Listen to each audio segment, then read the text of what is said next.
খালাম্মা, চাঁদ দেখা গেছে। খালুরে একটু বলেন না ঈদের দিন আমারে ছুটিটা দিতে। আমার বাবাটা সারাদিন একা একা থাকবো। বাবার জন্য খুব খারাপ লাগতাছে খালাম্মা। আপনারা সবাই কত মজা করবেন খালাম্মা ঈদে। না, ছুটি হবে না কোনো। তোর খালু কি বলেছিলেন? অনেক আত্মীয় আসবে ওই দিন। মা, মা, দেখো কতগুলা শপিং করে এনেছি। সবার জন্য ঈদের জামা কাপড় কিনেছি। তাড়াতাড়ি আসো মা, দেখে যাও, এক্ষুনি দেখে যাও। ভাইজান, ঈদের জন্য নতুন জামা কিনে আনছেন? হ্যাঁ, আমার জন্য 2টা পাঞ্জাবি, মায়ের জন্য একটা, আর বাবার জন্য একটা পাঞ্জাবি পায়জামা কিনেছি। ভাইজান, আপনার জামার রং কেমন? খুব সুন্দর একটা লাল টকটকে আর একটা সবুজ রঙের পাঞ্জাবি কিনেছি। দেখি আপনার পাঞ্জাবি খান। না না, ঈদের আগে কাউকে জামা দেখাবো না। একেবারে ঈদের দিন পরে নামাজ আদায় করতে যাব ইনশাল্লাহ। আসসালামু আলাইকুম আবু বক্কর। ওয়ালাইকুম আসসালাম। মা, দেখো কত সুন্দর সুন্দর ঈদের জামা কিনে এনেছি। তোমার জন্য, আমার জন্য, বাবার জন্য, সবার জন্য এনেছি মা। খুব ভালো হয়েছে বাবা, কিন্তু তুমি তো তোমার বাবার সাথে কেনাকাটা করতে গিয়েছিলে।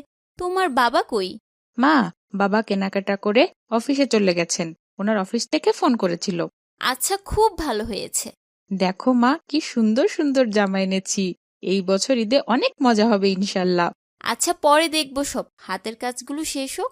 খালাম্মা, আপনাগর ঈদের কেনাকাটা দেখা বাবার কথা অনেক মনে হইতাছে। বাবার জন্য যদি একটা নতুন জামা এবার কিনতে পারতাম এই ঈদে।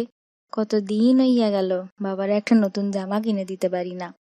আমার তো আর নতুন জামার শখ নাই। বাবার জন্যই খারাপ লাগতাছে অনেক। তোমাকে তো এই মাসের বেতন আগেই দিয়ে দিয়েছি ঈদের জন্য। ওইটা দিয়ে কিনে দিলেই তো পারতে। যে বেতন পাই সেইটা দিয়া বাবার ডাক্তার দেখানোর ওষুধ কিনতেই শেষ হইয়া যায়। আবার নতুন জামা কাপড় কেমনে কিনবো কন?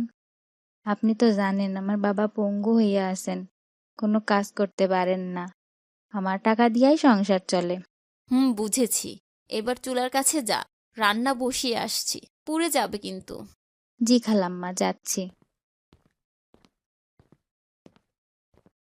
বিলকিস, বিলকিস, এদিকে আয় তো মা, তোর সাথে কিছু কথা আছে। আসতাছি খালু যান, এই তো আইলাম। আসসালামু আলাইকুম। খালুজান আমায় ডাকতাছেন? আমি একটু কাজ করতেছিলাম। হ্যাঁ, ডেকেছি। কি করছিল এতক্ষণ? খালুজান, ভাত রান্না করতেছিলাম। রান্না কইরা আবার বাড়িতে যাইতে হইব তো, বাবারে খাওয়াইতে হইব।